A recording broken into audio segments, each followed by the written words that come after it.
In the quiet village of Dharnai, surrounded by green fields and slow rivers, lived a boy named Arjun. Arjun was known throughout the village for his bright eyes, endless energy, and a head full of dreams. While most boys in the village wanted to become farmers like their fathers or join the army, Arjun had dozens of dreams, all buzzing around his mind like bees in a hive. Some days, he wanted to be a teacher and bring change to the village school. Other days, he dreamt of becoming an engineer and building machines to help the farmers. He even imagined himself as a photographer, capturing the beauty of village life.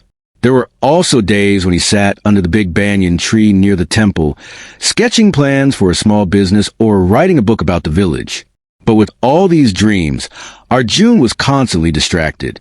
He'd start working on something, like building a water filter from old pipes, but would soon leave it unfinished to borrow a camera from the school teacher. On another day, he'd start writing a story and then abandon it when there was a cricket match in the nearby town. Arjun is full of wind, the villagers would say. He moves but never settles. One evening, after yet another half-finished attempt at creating a solar lamp, Arjun sat beneath the banyan tree, frustrated. His grandfather, Dadaji, an old farmer with silver hair and wise eyes, joined him. "You look like a well without water," Dadaji said, sitting down beside him. "I have so many dreams, Dadaji," Arjun sighed, "but I don't know how to make any of them real." Dadaji smiled kindly and pointed to the banyan tree above them.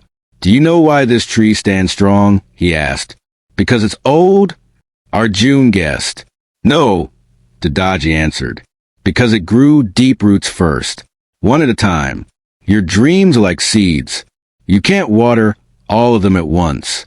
Pick one, take care of it, let it grow, then move to the next."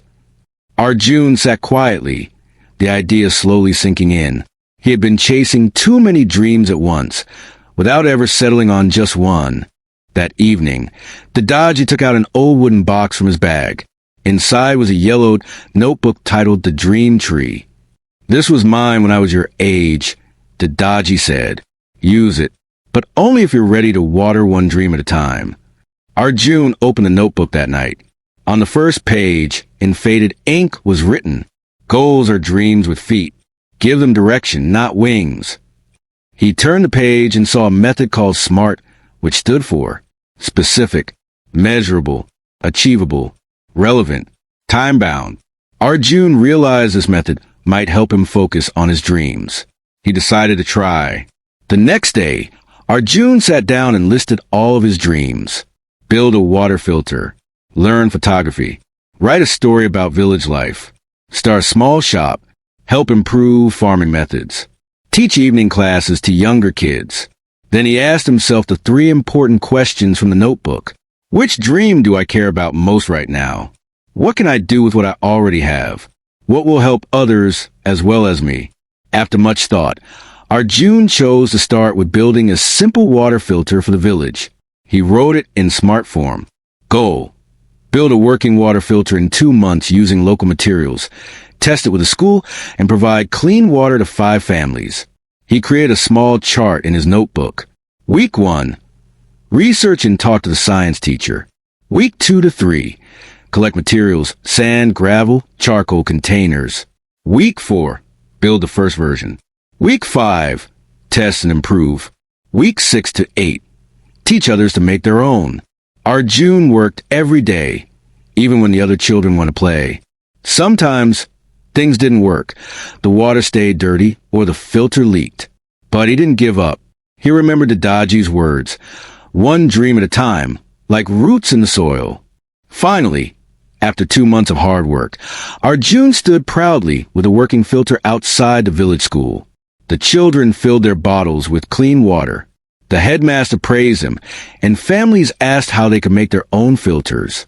For the first time, Arjun felt a true sense of success, not because he had finished the project, but because he had stayed focused and committed to one goal. With his first goal complete, Arjun opened the Dream Tree notebook once again. This time, he picked his next goal, teaching younger children every evening. He set a SMART goal.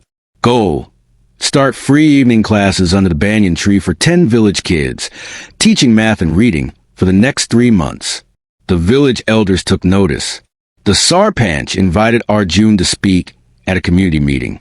A government teacher visited his classes and gave him books to help with his lessons. Arjun didn't just feel proud because of the praise, but because he realized that his hard work was having a real impact on his community. As the years passed, Arjun continued to set and achieve goals, each one building on the last. He learned photography to capture the village festivals, wrote a short story collection about village life, and even started a farmers club to teach new techniques to the local farmers. Each dream went into the notebook, and with each goal, Arjun's life began to take shape. He wasn't scattered anymore. He was focused, growing one dream at a time, like a tree with strong roots. On his 18th birthday, Arjun became the first person from Dharnai to attend an agricultural engineering college. The entire village gathered to send him off, and Dadaji, who was now very old, joined him under the banyan tree once more. "Your tree is growing well," Dadaji said, his eyes gleaming with pride. Arjun smiled and nodded. "One root at a time, Dadaji, one root at a time."